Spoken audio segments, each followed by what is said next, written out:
Sometimes we need to just go have fun.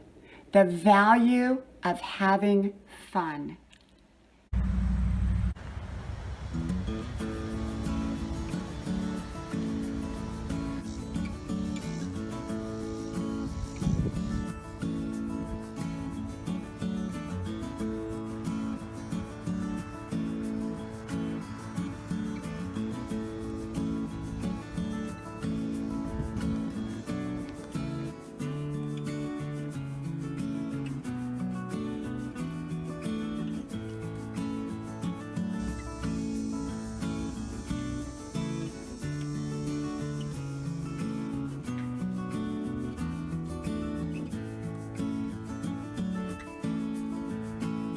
Grandma's porch, a place to relax, a place for calm, a place to enjoy. Grandma's porch.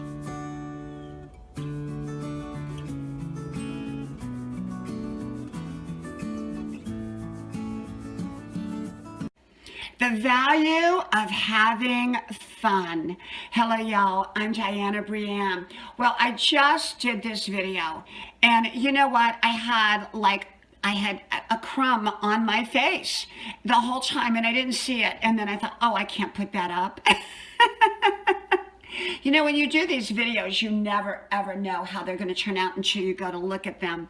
So I'm redoing the video, and I hope I remember everything I talked about. The value of having fun. Okay, I'm still in my loungewear. It's a cold, drizzly, yucky, rainy day out here, and I did not do my 5-mile run today because it was too yucky. And so normally, you know, the weather doesn't bother me, and I'm out here in all kinds of weather. And yet today I am not out here, and I'm going to go test drive Jeeps tonight. And that kind of gets to my fun story. I've already been test driving them, and I've test driven some other vehicles. And so I'm going to go test drive those. But for right now, I'm just kind of lounging around, taking it easy, going to go head through my house and streamline. I've been streamlining and organizing and neatening up and tidying up and boxing stuff up. You know, I'm kind of wanting my house to be streamlined, and I'm boxing stuff away for the kids, you know, someday when my other two sons have their own places, and I'm boxing up stuff for them and labeling it. And I've already given my daughter a lot of stuff because I really want to focus on, you know, less is more, and, you know, so that I can focus, you know, I'd rather use one set of really good dishes than 5 sets of all kinds of dishes, if that makes sense. So I wanted to talk a little bit about the value of having fun. You know, I'm going to give you a little story. Many years ago, I was turning 50, and I was raising my 3 children, which I loved that journey, and I was homeschooling. My elderly sick mother came to live with us, and I was taking care of her. And we were moving across country, and I was really weighted down at turning 50. You know, it's sort of like 50 is a big mark, and it seems like a lot of people face crises at 50, and I most certainly did. A lot of people don't. A lot of people, 50 is very smooth. For me, turning 50 was a pretty rough moment. And I remember I started thinking about motorhomes. We had owned one briefly, sold it, and I started thinking about it. And so I started researching, and I actually found one that I really wanted. So my youngest son and I, we drove up, or my oldest son, he was like 7 or 8 or 9 at the time, and we drove up, and I walked right over to that motorhome before the salesperson even saw me. I found the one I wanted, contacted the salesperson, took it out for a test drive, and my husband ended up buying it for me. Now, was it practical? Absolutely not.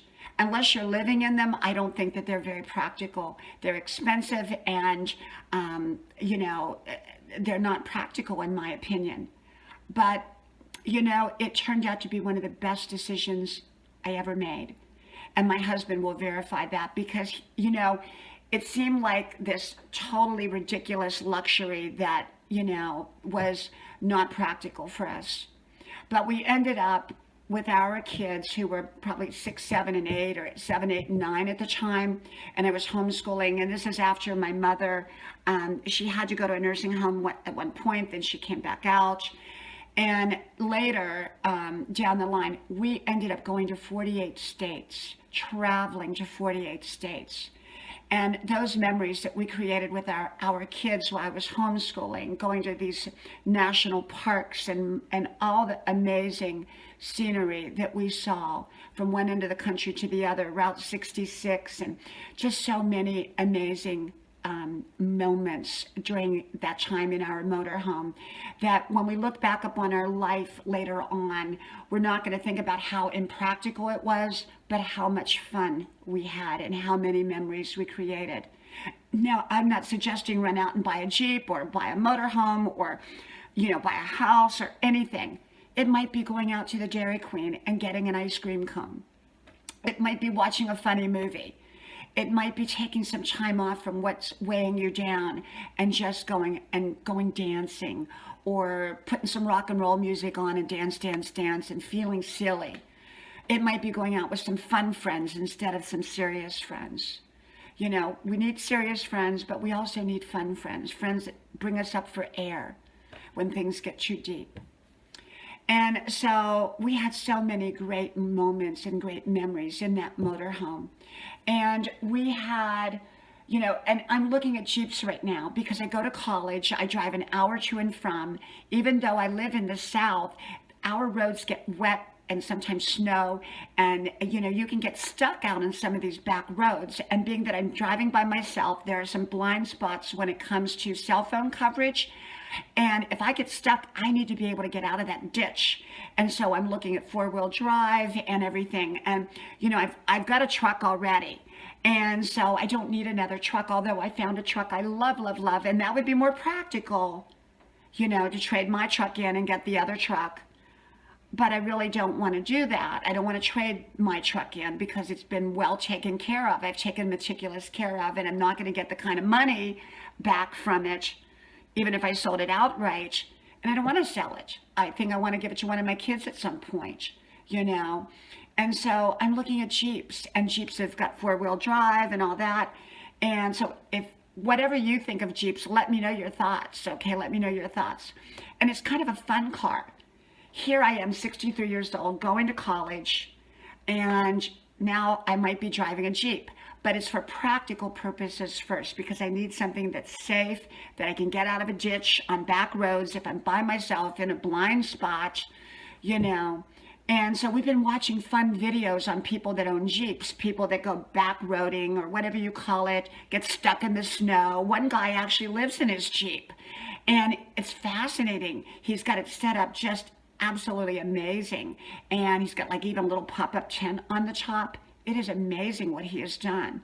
And someone even made in a comment, I'm jealous of your life. Here I have a Mercedes and live in a big house, and here you are living in your Jeep, but you're seeing the world and you're having so much fun. And he meant jealous in a good way. He was envious that this guy was living his dream from his Jeep. And so I'm not saying go out and buy a motorhome. I'm not saying go out and make a big purchase. Not at all, because most often those things are very impractical, and many people regret it after they've done it. It's like, why did I spend all this, money that I maybe didn't even have on something that I didn't need? Okay, I got that. But what I am saying is it's sometimes a good dose of fun, whether it's short-term fun or longer-term fun. Sometimes we need that. I've even moved from one place and changed jobs. I had one very well-paying job at a different point, and I just wanted to make a change. And so I remember moving down to Newport Beach and moving onto the beach and moving in with some roommates. And that was a whole nother video I did. I think it was called Newport Beach. Go back and look at that. I think it was called Newport Beach, Drag Queens, and something else, and the Drunken Turkey. I've made so many videos. And so the thing about it is sometimes we just need a good dose of fun. And that 6 months that I lived on that beach, I had so much fun, and that was exactly what I needed at the time. So I'm not saying quit your job and go move and all that. I'm saying maybe you just might want to go get an ice cream cone at Dairy Queen, even though probably you don't need it. Fun is usually things that we don't need, but sometimes I think we do need fun. Sometimes we do need a good dose of fun. Sometimes we need to hang out with those friends that help us lighten up rather than talk too deeply. I have friends that are very deep, but I have friends that are kind of a little bit shallow. And sometimes I need a dose of that shallowness. They bring me up for air. Sometimes we just need a really, really good dose of fun. Okay? Well, from my house to yours, from my loungewear and from my rainy day and from Grandma's porch, I wish you a wonderful day. May God bless you. I hope you like, share, subscribe, and shout out my channel to all your friends. Talk to you soon. Bye-bye.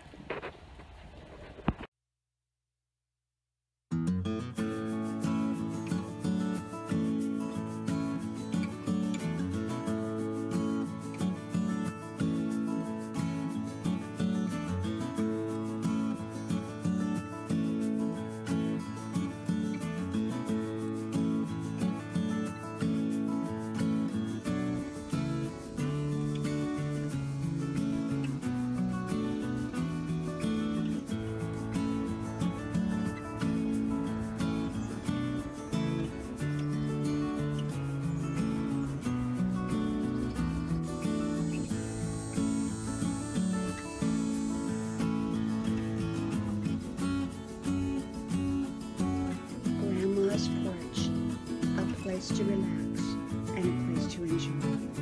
Grandma's porch.